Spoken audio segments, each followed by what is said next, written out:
Hello friends, ફરીથી આપ સૌનું એક વખત સ્વાગત છે. મિત્રો, પ્રીવિયસ લેક્ચરની અંદર આપણે ઇન્ટિગ્રેશન અને ડેરિવેશન બંનેના સ્પેશિયલ લેક્ચર લીધા હતા ફોર કાઇનેમેટિક્સ. ગતિશાસ્ત્ર માટે ઇન્ટિગ્રેશન એટલે કે સંકલન અને ડિફરન્સિએશન એટલે કે વિકલિત. તો વિકલન અને સંકલન આપણે ઉપયોગ ફિઝિક્સમાં કાઇનેમેટિકના ચેપ્ટરમાં ગતિશાસ્ત્રમાં એનો ઉપયોગ કેવી રીતે કરવો એના માટે મેં સ્પેશિયલ 2 લેક્ચર લીધા હતા.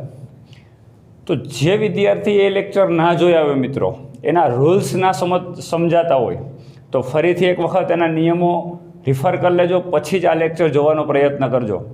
કારણ કે જો આપણને રૂલ્સ પરફેક્ટ આવડતા હશે તો આજનો લેક્ચર આપણને બહુ મજા આવવાની છે.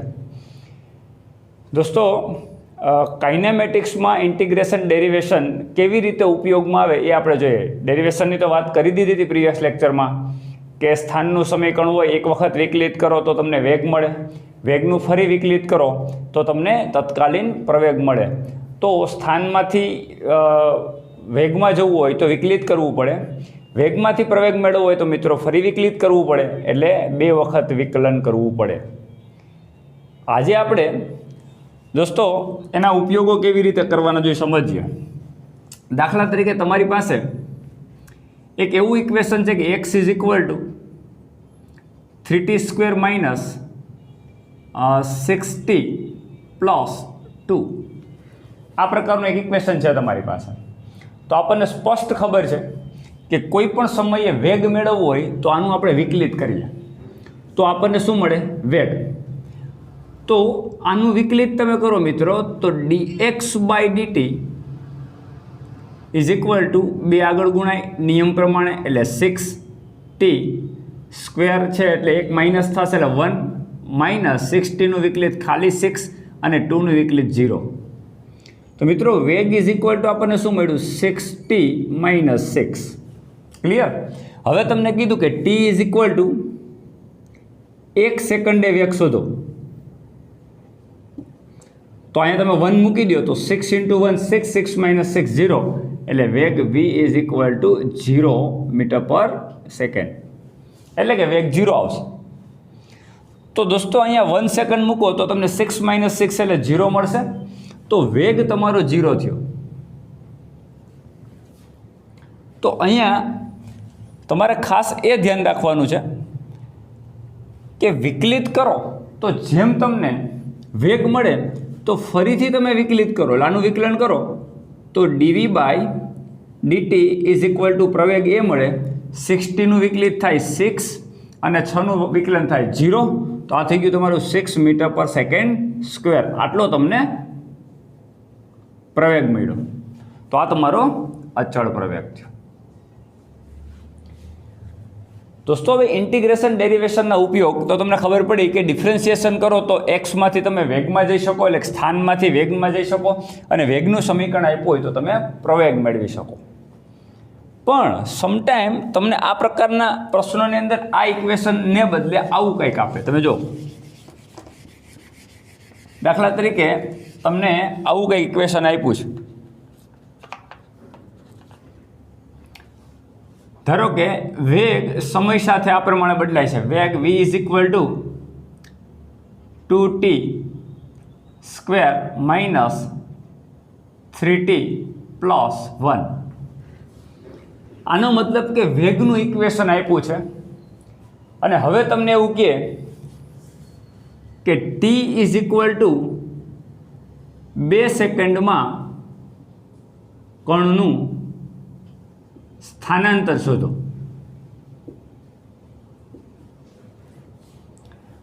તો મિત્રો વેગનું તમે વિકલિત કરશો તો તમને પ્રવેગ મળશે, સ્થાનાંતર તો ન મળે ને.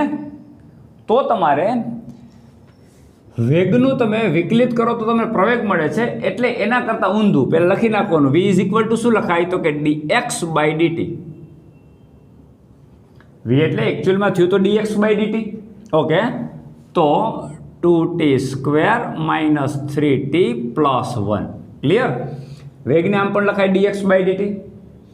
મિત્રો અહીંયા dxને એમ રહેવા દઈએ તો dt સામે જશે, સમયનું પદ સાથે કરી દે. આ બધા સમય સાથેના ફેરફારો છે, એટલે મીન્સ કે સમય માટેનું સમીકરણ છે.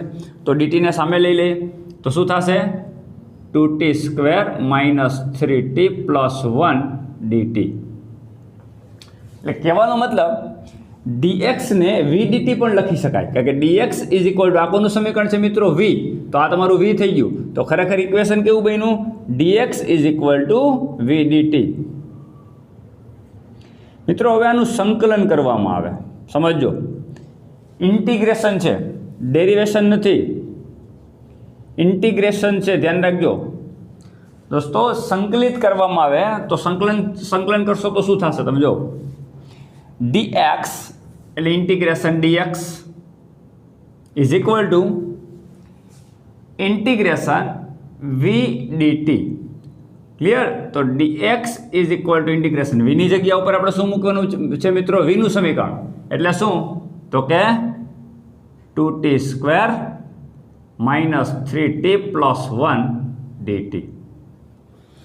મેં તમને કીધું હતું મિત્રો કે જ્યારે અનિયત સંકલન હોય, કોઈ લિમિટ ન આપેલી હોય ત્યારે તમારે અહીંયા +c મૂકવાનું, અચળાંક કોન્સ્ટન્ટ મૂકવાનું, અને અનિયત સંકલન કહેવાય. પણ અહીંયા આપણને લિમિટ આપી દીધી કે 2 સેકન્ડમાં સ્થાનાંતર. 2 સેકન્ડમાં એટલે પ્રથમ 2 સેકન્ડ, શરૂઆતની 2 સેકન્ડ. તો શરૂઆતની 2 સેકન્ડ એટલે લિમિટ શું આવશે? 0 થી 2 સેકન્ડ. આ તમારી લિમિટ થઈ ગઈ. મિત્રો મેં કીધું હતું કે જેમ એક્સનું વિકલિત dx લખીએ એમ વિકલન અને સંકલન બંને ઇન્વર્ટ પ્રોસેસ છે. તો dxનું સંકલન શું થઈ જશે? x. તો dxનું સંકલન થઈ જાય x = સમજો મિત્રો 2t² dt. આ તમારું ખરેખર શું થઈ જશે? સંકલન કરતા જાય નિયમ પ્રમાણે 2t² dt એટલે કે 2t² નું સંકલન કરવાનું, એટલે 2m t² નું સંકલન t³ / 3. મેં તમને શીખવાડ્યું હતું કે ઘાતમાં 1 પ્લસ કરવાનું, એટલે t² ને બદલે t³ / 3 ઘાતછેદમાં જશે. ઘાતનો નિયમ સંકલનનો મિત્રો -3m t ની ઉપર અત્યારે 1 ઘાત કહેવાય. આ તમારું 3t dt થશે. એટલે કે 3t નું સંકલન કરવાનું છે, તો 3 અચળ એમનેમ, અને t નું સંકલન મિત્રો t ઉપર 1 ઘાત છે એટલે ઘાત 1 ઉમેરો એટલે t² અને ઘાતછેદમાં એટલે t²/2. દોસ્તો 1 × dt મીન્સ કે dt જ કહેવાય. તો ઇન્ટિગ્રેશન dt, તો dt નું સંકલન શું થાય? t એટલે કે +t. ક્લિયર? લિમિટ ક્યાં મૂકવાની? 0 to 2 એટલે 0 to 2 સેકન્ડ. ચલો ક્લિયર?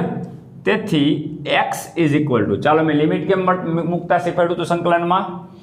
પહેલાં અપર લિમિટ મૂકવાની t ની જગ્યા ઉપર, ને પછી લોઅર લિમિટ મૂકવાની. મિત્રો લોઅર લિમિટ મૂકશો અહીંયા તો આ 0 થઈ જશે, આ 0 ના બધું 0 થઈ જવાનું છે. પણ આપણે જોઈએ પહેલાં અપર લિમિટ મૂકીએ 2 સેકન્ડ, આની જગ્યા ઉપર 2 સેકન્ડ મૂકીએ આપણે.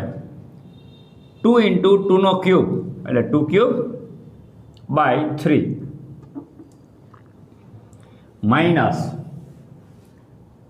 -3/2 આ તો છે જ, અને t એટલે 2² એટલે 2² + t એટલે 2. ક્લિયર? પછી શું આવે? માઇનસ પછી આ લિમિટ મૂકવાની, પણ 0 તો 0, t ની જગ્યાએ 0 મૂકો તો 0, અહીં 0 મૂકો 0, એટલે લિમિટ નથી મૂકતા. -0 થઈ જાય તો આનો કોઈ મતલબ છે નહીં. તેથી x = ચલો 2³ 8, 8 દુ 16, એટલે આ તમારો જવાબ આવે 16/3 માઇનસ 2 નો વર્ગ 4, 4 તેરી 12, 12/2 + 2. ક્લિયર? તો ફાઇનલી 16/3. હવે આ તો સિમ્પલ ગણિત છે મિત્રો, આવડી જાય. 12/2 6, -6 + 2 એટલે -4, અને 16/3 લસા કાઢી અને તમે મેળવી શકો. અહીંથી હું કેલ્ક્યુલેશન નથી કરતો, અહીં કંઈ જરૂર નથી. તો સિમ્પલ. તો આ મિત્રો તમને શું મળ્યું? સ્થાનાંતર કેટલી સેકન્ડમાં? પ્રથમ 2 સેકન્ડમાં. મિત્રો તમને એમ કીધું કે 2 થી 6 સેકન્ડમાં સ્થાનાંતર શોધો તો તમારી લોઅર લિમિટ 2 સેકન્ડ આવી જાય, અપર લિમિટ 6 સેકન્ડ આવી જાય. તમને કીધું 8 થી 14 તો લોઅર લિમિટ 8 આવી જાય, અપર લિમિટ 14 આવી જાય. તો નિયત સંકલન દ્વારા હવે તમે જો વેગનું સમીકરણ આપણને આપ્યું હતું, અને આપણે મેળવીએ એવા સ્થાનાંતર, એટલે ઇન્વર્ટ પ્રોસેસ જ થાય. જો તમને સ્થાન સમીકરણ આપેલું હોય, એટલે કે સમય સાથે પદાર્થ સ્થાન બદલતો હોય, એટલે કે સ્થાનાંતરનું સમીકરણ આપેલું હોય મિત્રો, તો એમાંથી તમને વેગ મળે વિકલન કરવાથી.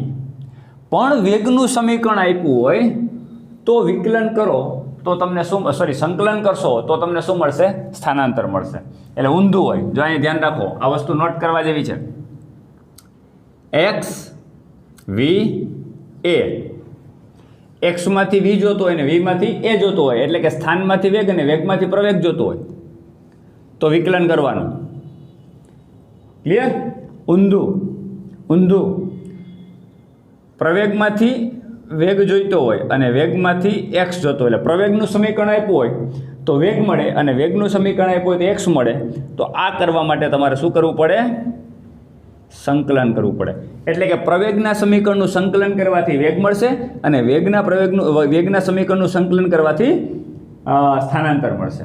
તો આ ધ્યાન રાખવાનું છે, વિકલનનો ઉપયોગ ક્યારે કરવાનો ને સંકલનનો ઉપયોગ. દોસ્તો તમને એક્ઝામમાં એમ કહેશે નહીં કે અહીંયા તમારે વિકલન વાપરવાનું છે કે અહીંયા તમારે સંકલન. તમને ખ્યાલ આવી જવો જોઈએ કે અહીંયા હું સંકલન કરીશ કે અહીંયા હું વિકલિત કરીશ.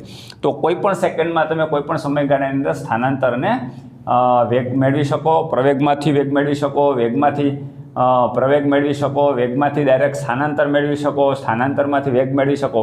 પણ આપણને કોન્સેપ્ટ ક્લિયર હોવો જોઈએ કે વિકલન કરવું કે સંકલન કરવું. તો દોસ્તો આ વસ્તુ ખાસ ધ્યાન રાખવાની છે. હજી પણ અમુક વસ્તુઓ જોઈએ એટલે આપણને વધારે આઈડિયા આવે. મિત્રો હવે આપણે એક બીજી વસ્તુ જોઈએ. જો આપણે ગ્રાફમાં આવું કંઈક કહેતા હતા કે ભાઈ એક્સ વર્સિસ ટીનો ગ્રાફ હોય, એટલે કે સ્થાન વિરુદ્ધ સમયનો ગ્રાફ હોય દોસ્તો, તો દાખલા તરીકે અહીંયા 1 second, 2 second, 3 second, 4 second, 5 second, 10 metre, 20 metre, 30 metre, 40 metre, right? અને આવો કંઈક ગ્રાફ છે ધારો. તો આનો સ્લોપ મેળવીએ ધારો કે આમ થીટા, તો ten theta is equal two સામેની બાજુ એટલે કે 30 અને પાસેની બાજુ એટલે કે 4. તો આ જે ઢાળ છે મિત્રો એ શું બતાવશે? સ્થાન વિરુદ્ધ સમયના ગ્રાફમાં જે સ્લોપ મેળવો તમે, ઢાળ ten theta is equal two સામેની બાજુ એટલે 30 અને પાસેની બાજુ એટલે કે 4, 30/4 આ ઢાળ મળ્યો, એ મળ્યો તમને વેગ. અહીંયા સરેરાશ વેગ કયો કે તત્કાલીન વેગ, કારણ કે આ વેગ જ અચળ છે, એટલે કોઈ પણ સમયે તમે વેગ માપશો અચળ જ રહેવાનો. એટલે બે વસ્તુ અત્યારે સરખી થઈ ગઈ, સરેરાશ વેગ અને તત્કાલીન વેગ. કારણ કે બંને વેગ એક જ મળશે. ગમે ત્યારે તમે વેગ માપશો, કોઈ પણ બિંદુ આગળ તમે વેગ માપશો, કોઈ પણ સમયે વેગ માપશો, તમને આટલો જ મળશે, 30/4 મીટર પર સેકન્ડ. તો આ તમારો વેગ થયો. હવે મિત્રો સમજો, જેમ આપણે વિકલન શીખા કે ભાઈ એક્સમાંથી સ્થાનમાંથી તમે વિકલન કરો તો વેગ મળે, વેગનું વિકલિત કરો તો પ્રવેગ મળે, એના કરતાં સંકલન ઊંધું હોય.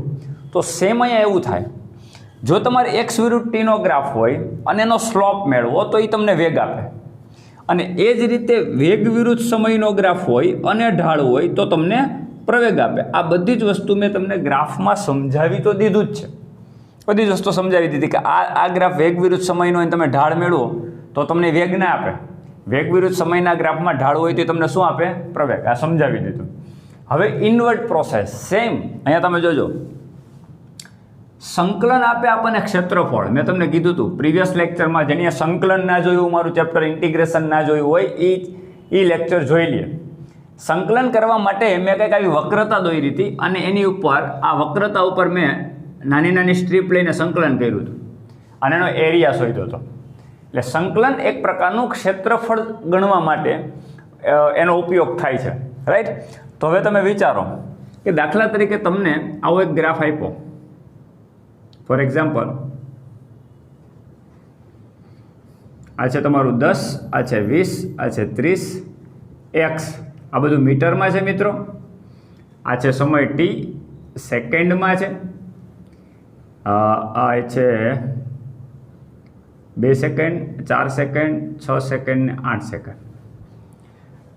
દોસ્તો ઓ ગ્રાફ આપ્યો, એક્સ વિરુદ્ધ ટીનો ગ્રાફ છે. તો આનો મતલબ, સોરી, વેગ વિરુદ્ધ સમયનો ગ્રાફ છે. મીટર પર સેકન્ડ. તો વેગ વિરુદ્ધ સમયના ગ્રાફમાંથી તમારે પ્રવેગ જોતો હોય તમને ખબર છે કે કોઈ પણ સુરેખા હોય એનો ઢાળ મેળવવાનો થાય. હવે અહીંયા શું કહેવા માગે, ગ્રાફ જ શું કહેવા માગે, વેગ વિરુદ્ધ સમયના ગ્રાફમાં શું છે, જો આજો આ વેગ કેટલો 20 મીટર પર સેકન્ડ, આ પણ વેગ કેટલો 20 મીટર પર સેકન્ડ, આ પણ વેગ 20 મીટર પર સેકન્ડ, રાઈટ. 0 to 4 સેકન્ડમાં આવો તમને ગ્રાફ આપ્યો છે. જો તમે આનો એરિયા મેળવો, ક્ષેત્રફળ, ગ્રાફ ઉપર ઘેરાયેલું ક્ષેત્રફળ, તો મિત્રો જેમ એક્સ વિરુદ્ધ ટીના ગ્રાફનો ઢાળ વેગ આપે એમ વેગ વિરુદ્ધ સમયના ગ્રાફમાં ક્ષેત્રફળ ધ્યાન રાખજો, ઢાળ નહીં ક્ષેત્રફળ, એ તમને સ્થાનાંતર આપશે અથવા તો અંતર આપશે.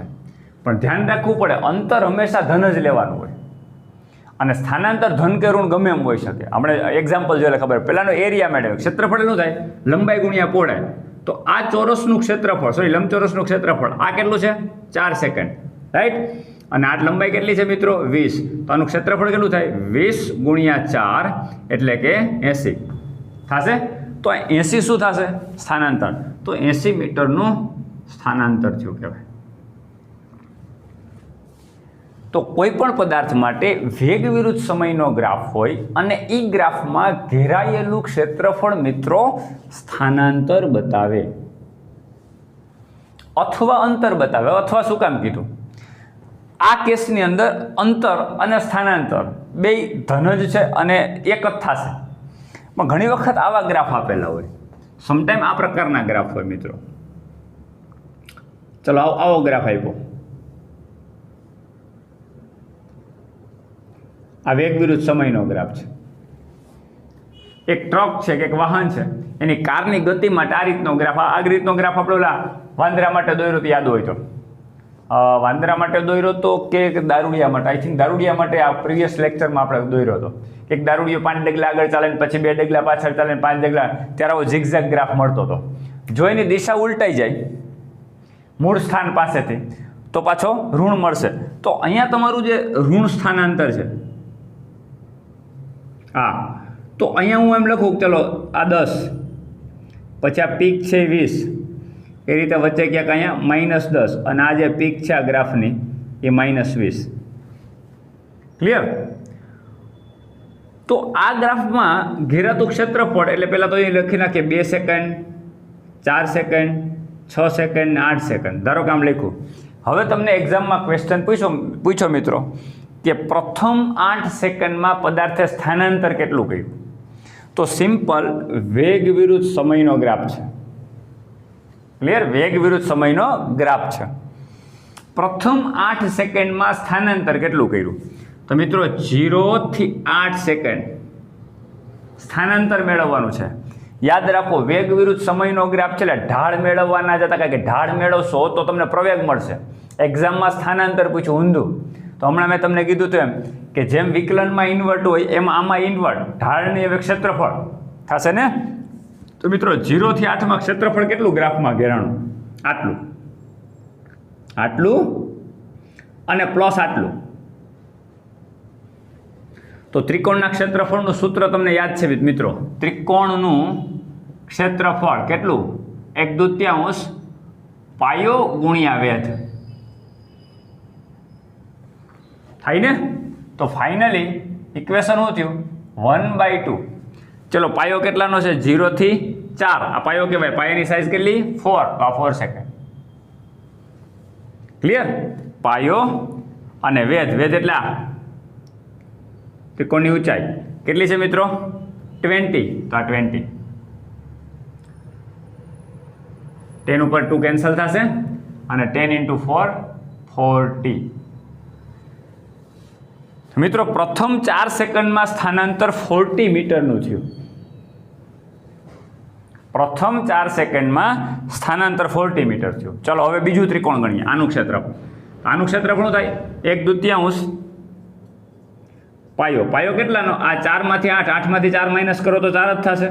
અને વેધ કેટલો? 20, પણ -20.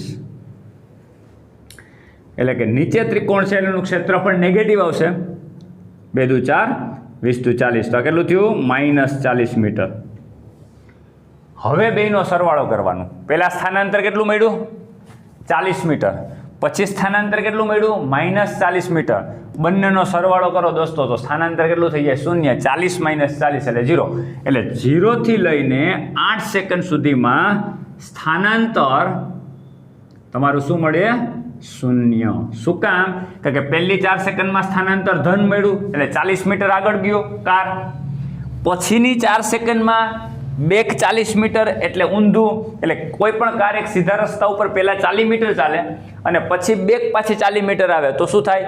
ત્યાં ને ત્યાં આવી જશે. એનો મતલબ એનું સ્થાનાંતર 0 થઈ ગયું. તો સ્વાભાવિક છે કે 0 થી 8 સેકન્ડમાં એનું સ્થાનાંતર દોસ્તો શું મળ્યું 0. એટલે કુલ સ્થાનાંતર એનું 0 થાય. હવે તમને કીધું અંતર કેટલું કાપ્યું તો મિત્રો 40 અને આ -40 હોવા છતાં પણ તમારે શું લેવાનું +40 જ, કારણ કે અંતર કોઈ દિવસ નેગેટિવ હોય નહીં. તો આ કેસમાં અંતર પૂછ્યું હોય તો 40 + 40 એટલે અંતર 80 મીટર થાય. પણ સ્થાનાંતર પૂછ્યું હોય તો શું થાય 0. સેમ વસ્તુ પ્રવેગ વિરુદ્ધ સમયનો ગ્રાફ હોય તો એમાં ઘેરાતું ક્ષેત્રફળ વેગ આપે, કારણ કે પ્રવેગ અને સમયનો ગુણાકાર વેગ. દાખલા તરીકે ચલો કરીએ આપણે dv = a dt લખી શકાય, કારણ કે a = dv/dt. તો આ શું છે પ્રવેગ એટલે y અક્ષ ઉપર, સમય એટલે x અક્ષ ઉપર, બેનો ગુણાકાર. તો બેનો ગુણાકાર કરો તો લંબાઈ અને પહોળાઈ, બેનો ગુણાકાર કરો શું મળે ક્ષેત્રફળ. તો પ્રવેગ વિરુદ્ધ સમયના ગ્રાફમાં ઘેરાતું ક્ષેત્રફળ તમને વેગ આપે. સમજાણું ને? તો તમે જ્યારે સંકલન અને વિકલન બંને ઇન્વર્ટ પ્રક્રિયા હોય તો સેમ અહીંયા ગ્રાફમાં પણ જો તમે ઢાળ મેળવો એટલે x વિરુદ્ધ t ના સ્થાન વિરુદ્ધ સમયમાં ઢાળ વેગ આપે, વેગ વિરુદ્ધ સમયનો ગ્રાફનો ઢાળ પ્રવેગ આપે, પણ ઊંધું વેગ વિરુદ્ધ સમયના ગ્રાફમાં ઘેરાયેલું ક્ષેત્રફળ તમને શું આપશે દોસ્તો સ્થાનાંતર આપશે, અને પ્રવેગ વિરુદ્ધ સમયના ગ્રાફમાં ઘેરાતું ક્ષેત્રફળ તમને મિત્રો શું આપશે વેગ આપશે. તો આ રીતના ગ્રાફમાં પણ સંકલનનો ઉપયોગ થતો હોય છે. અને જ્યારે ઇક્વેશન તમે લખો એટલે સમીકરણ ઉપર આધારિત તમને કોઈ પણ ક્વેશ્ચન પૂછે તો એની અંદર પણ તમારે સંકલન અને વિકલનનો ઉપયોગ થતો. એટલે વિકલન અને સંકલન is a very important portion for the kinematics. તો ધ્યાન રાખવાનું દોસ્તો કે જ્યારે આપણે ગતિશાસ્ત્ર ભણતા હોય ત્યારે આપણું ઇન્ટિગ્રેશન ડેરિવેશન સ્ટ્રોંગ હોવું જોઈએ. આઈ હોપ આટલી વાત બધાને ક્લિયર થઈ ગઈ હશે. તો આજના લેક્ચરમાં અહીંયા સુધી રાખીએ, પછી નેક્સ્ટ લેક્ચરની અંદર આપણે વધારે ટોપિક ભણશું.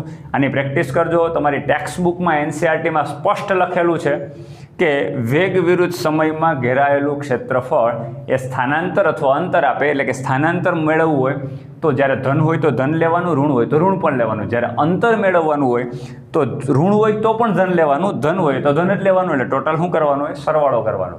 તો આ પણ આપણે ખાસ ધ્યાન રાખવાનું છે. તો આજના લેક્ચરમાં અહીં સુધી રાખીએ. નેક્સ્ટ લેક્ચરમાં આપણે વધારે ટોપિકમાં આગળ ભણીશું.